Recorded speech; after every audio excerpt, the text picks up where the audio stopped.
और अब आपको लेकर चलते हैं, उच्च शिक्षा मंत्री भंवर सिंह भाटी प्रेस कॉन्फ्रेंस कर रही हैं। आयोजन के संबंध में ये चर्चा हुई तो उसमें जो हमारे प्रदेश के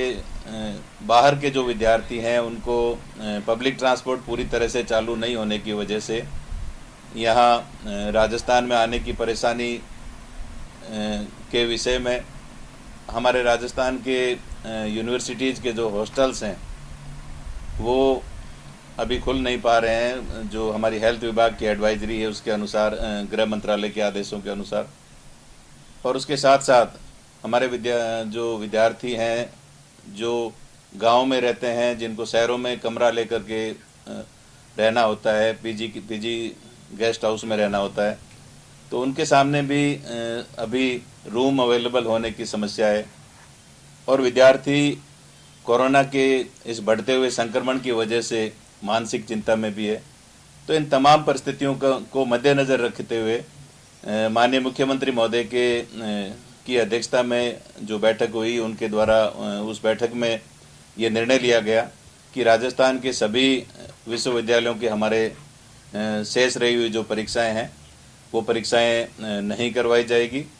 और हमारे राजस्थान के यूनिवर्सिटीज़ के सभी विद्यार्थियों को अगली कक्षा में बिना परीक्षा के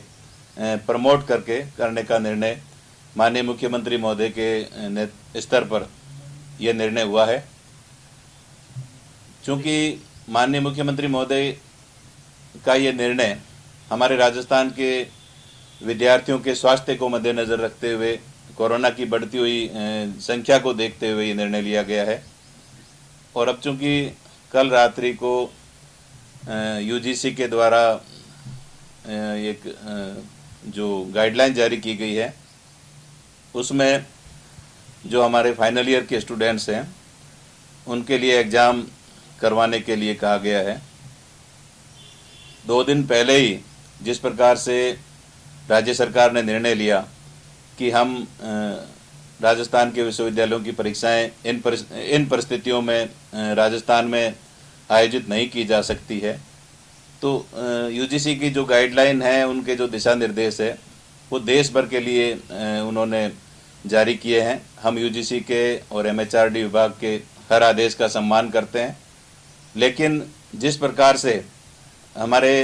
देश के अलग अलग प्रदेशों की अलग अलग स्थितियां हैं, देश में कई ऐसे राज्य हैं जहां कोरोना का प्रसार कम है, वहां कोरोना के से पीड़ित होने वाले, संक्रमित होने वाले विद्यार्थी या लोगों की संख्या कम है। लेकिन राजस्थान में जिस प्रकार से अनलॉक होने के बाद जो कोरोना की संख्या जिस प्रकार से बढ़ रही है, तो इन परिस्थितियों में वर्तमान समय में परीक्षाएं करवाना संभव नहीं है। और इसी तमाम बिंदुओं को सोच करके ये सरकार के द्वारा निर्णय लिया गया था। चूँकि यूजीसी ने गाइडलाइन जारी की है तो हम उस पर भी विचार करेंगे और माननीय मुख्यमंत्री महोदय के स्तर पर ये राज्य सरकार ने उच्च स्तर पर फैसला लिया है। तो यूजीसी के जो भी बिंदु हैं, उनकी जो एडवाइजरी है उसका पूरी तरह से अध्ययन करके माननीय मुख्यमंत्री महोदय के प्रसंज्ञान में ये पूरा विषय लाने के बाद ही यूजीसी की एडवाइजरी के बारे में और जो दिशा निर्देश दिए गए हैं उसके बारे में हम कुछ कहने की स्थिति में रहेंगे। लेकिन वर्तमान में जो परिस्थितियां चल रही है उसमें कोरोना की परिस्थितियां और एग्ज़ाम्स को कंडक्ट करवाने में जो आ रही व्यवहारिक परेशानियां हैं, उन परेशानियों, उन दिक्कतों को मद्देनज़र रखते हुए ही राज्य सरकार ने ये निर्णय लिया था। और आगामी निर्णय, चूँकि राज्य सरकार का ये निर्णय है, इस पर मुख्यमंत्री महोदय के स्तर पर ये निर्णय हुआ है, तो आगामी जो भी कार्य योजना होगी मुख्यमंत्री महोदय पूरी तमाम परिस्थितियों का ध्यान में रखते हुए उनके प्रसंज्ञान में सारी बात लाने के बाद ही आगामी कोई में स्टेटमेंट दिया जाएगा। पूछें तो क्या गाइडलाइन को फॉलो किया जाएगा या नहीं किया जाएगा? क्योंकि बहुत प्रदेश के जितने भी स्टूडेंट असमंजस की स्थिति में हैं, वो चाहते हैं कि क्या गाइडलाइन को फॉलो की जाए या नहीं की जाए। उसको लेकर अगर एक शब्द में क्या कहना चाहिए? अभी भी आपकी चर्चा हुई होगी मुख्यमंत्री से, उसको लेकर। अभी माननीय मुख्यमंत्री महोदय से चर्चा नहीं हो पाई है इस विषय पर। मुख्यमंत्री जी से जैसे ही चर्चा होगी यूजीसी की गाइडलाइन के बारे में, उनकी चर्चा के बाद ही डिटेल से हम कुछ कहने की स्थिति में रहेंगे। अभी वर्तमान परिस्थितियों में मुख्यमंत्री जी के स्तर पर यह निर्णय हुआ है कि परीक्षाएं आयोजित नहीं करवानी है तो मैं समझता हूं कि जब तक दोबारा यूजीसी की गाइडलाइन पर उच्च स्तर पर और हमारे जो शिक्षाविद हैं, हमारे यूनिवर्सिटीज़ के वाइस चांसलर्स हैं, सभी लोगों से विचार विमर्श करके, क्योंकि अभी हमारे पास समय है, सितंबर तक का समय यूजीसी ने दिया है परीक्षाएं आयोजित करवाने का। 31 जुलाई तक हमारी भारत सरकार की जो गाइडलाइन है अनलॉक 2 की, उसमें भी ये कहा गया है कि तमाम शैक्षणिक संस्थान हैं जो 31 जुलाई तक नहीं खोले जाएं। तो छात्रों के हित में ये पूर्व में जो हमने जो निर्णय लिया है राज्य सरकार ने, वो राजस्थान के विद्यार्थियों के हित में उनके स्वास्थ्य को ध्यान में रख करके लिया है, और उनके स्वास्थ्य को ध्यान में रखते हुए, उनके भविष्य को ध्यान में रखते हुए, उनको किसी प्रकार का एकेडमिक लॉस नहीं हो, इन तमाम बिंदुओं को मद्देनजर रखते हुए माननीय मुख्यमंत्री महोदय के स्तर पर आगे कोई निर्णय लिया जाएगा। केंद्र सरकार की तरफ से कहा गया था कि प्रमोट शब्द का उल्लेख अगर मार्कशीट में होगा तो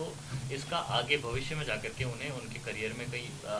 परेशानी का सामना करना पड़ सकता है। गुजरात का भी उन्होंने उदाहरण दिया कि भूकंप वगैरह की परिस्थितियों में ऐसा किया गया था, उसका आगे उनको काफ़ी कॉम्प्लिकेशन जो है वो रहा। तो ऐसे में आपको नहीं लगता कि जो सरकार ये सोच रही है कि सितंबर में जाकर के संभावनाएं जताई जा रही है, तो आगे आगामी दिनों में इसको किया जा सकता है? कोरोना की जो परिस्थितियां हैं, हम 3 महीने से कोरोना से लड़ रहे हैं। न सिर्फ हमारा देश बल्कि हमारा प्रदेश, हमारा देश, हम सब लोग कोरोना से लड़ते जा रहे हैं। लेकिन कोरोना की जो स्थितियां हैं, कोरोना के जो संक्रमित होने वाले लोगों की संख्या है वो लगातार बढ़ रही है, कोरोना के पेशेंट्स बढ़ रहे हैं। ऐसी स्थिति में असमंजस की स्थिति है कि हम परीक्षाएं कितने दिन तक आगे और एक्सटेंड कर सकते हैं, क्योंकि जो सत्र हमारा जून में शुरू होना था, हमारे एडमिशन्स होने थे, तो ये सारा हमारा जो प्रोसीजर जो हर साल हम करते हैं वो लेट होता जा रहा है। और जो जहाँ तक प्रमोट शब्द की बात है, प्रमोटेड की बात आप कर रहे हैं, तो इसमें मैं ये कहना चाहूँगा कि कोरोना की ऐसी परिस्थिति पिछले सैकड़ों सालों में ऐसा कोई समय नहीं आया, क्योंकि एक अलग परिस्थिति है। आज देश और दुनिया के सामने, हर व्यक्ति के सामने सबसे पहले उसका जीवन है, उसका स्वास्थ्य है। तो ऐसी परिस्थितियों में हमें कुछ ऐसे निर्णय लेने होंगे जो विद्यार्थियों के हित में हो, और उन तमाम बिंदुओं पर चर्चा करने के बाद, उन पर विचार विमर्श करने के बाद ही हमारी सरकार ने ये निर्णय लिया है कि ये परीक्षाएं नहीं आयोजित किए बिना विद्यार्थियों को प्रमोट करें। लेकिन प्रमोट करने में भी हम विद्यार्थियों के हित में उनको किसी भी प्रकार का, उनकी डिग्री की वैधता को, उनकी डिग्री की गुणवत्ता को पर किसी भी प्रकार का फर्क नहीं पड़े, उनको नुकसान नहीं हो, इस संबंध में हम पूरा विचार विमर्श करके और छात्रों के हित में निर्णय लेंगे, और ताकि उनका किसी भी प्रकार का नुकसान नहीं हो। और न सिर्फ राजस्थान ऐसा राज्य नहीं है, मध्य प्रदेश में, हरियाणा में, दिल्ली में, देश के कई राज्यों में जो परीक्षाएं हैं वो निरस्त की गई है या स्थगित की गई है, क्योंकि परीक्षाएं करवाने की स्थिति नहीं है। राजस्थान की जो भौगोलिक परिस्थितियां हैं, ये बहुत ही विस्तृत रूप से फैला हुआ क्षेत्र है। यहाँ परीक्षा देने वाले विद्यार्थियों की संख्या भी 20 लाख से भी ज़्यादा है। तो ऐसी स्थिति में कोरोना का संक्रमण जिस प्रकार से फैल रहा है, हमारे लिए स्वास्थ्य सबसे महत्वपूर्ण है, और इसको ध्यान में रखते हुए सरकार ने ये निर्णय लिया है। यूजीसी के जो गाइडलाइन है, जैसा मैंने आपको कहा, उनके जो दिशा निर्देश हैं उनका हम सम्मान करते हैं। यूजीसी हमारी सर्वोच्च संस्था है, और विद्यार्थियों के हित में यूजीसी की गाइडलाइन का ध्यान में रखते हुए और राज्य के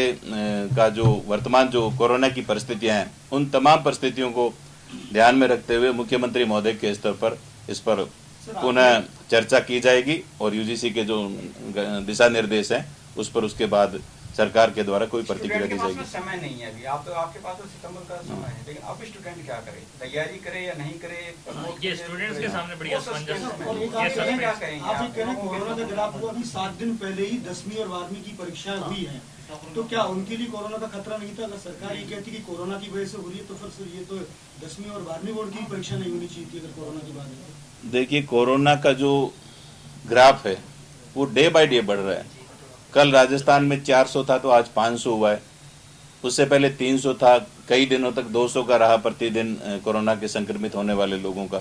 लेकिन आंकड़ा जिस प्रकार से रोज बढ़ रहा है, और दूसरी स्कूल की परीक्षाओं की यदि हम बात करें तो राजस्थान में स्कूली शिक्षा के सेंटर्स भी ज़्यादा है, और ग्राम स्तर पर जो हमारे परीक्षा केंद्र हैं वो बनाए गए हैं, कॉलेज के विद्यार्थी को तहसील मुख्यालय पर या जिला मुख्यालय पर आना पड़ता है। और उसके साथ साथ जो मैं कहना चाहूँगा कि हमारे कॉलेज में परीक्षाओं और प्रश्न पेपर्स की जो संख्या है वो ज़्यादा है। स्कूल्स के बहुत ही कम पेपर थे जो ड्यू थे, जो बहुत 10-15 दिन के समय में पूरे हो गए। हमने फाइनल ईयर का जो एग्ज़ाम का शेड्यूल बनाया वो भी 1.5 महीने का बनाया, करीब 45 दिन का। और सारी परीक्षाएं यदि हम आयोजित करवाते हैं तो उसमें ज़्यादा समय लगता है। तो ऐसी परिस्थितियों में आपकी मीडिया के माध्यम से हमारे विद्यार्थियों के द्वारा बराबर ये मांग की जा रही थी, उनके अभिभावकों के द्वारा बराबर ये मांग की जा रही है कि सारी परीक्षाएं निरस्त की जाए और विद्यार्थियों को प्रमोट किया जाए। तो इन तमाम परिस्थितियों को ध्यान में रखते हुए विद्यार्थियों, अभिभावकों और हमारे जो शिक्षक हैं उन सब का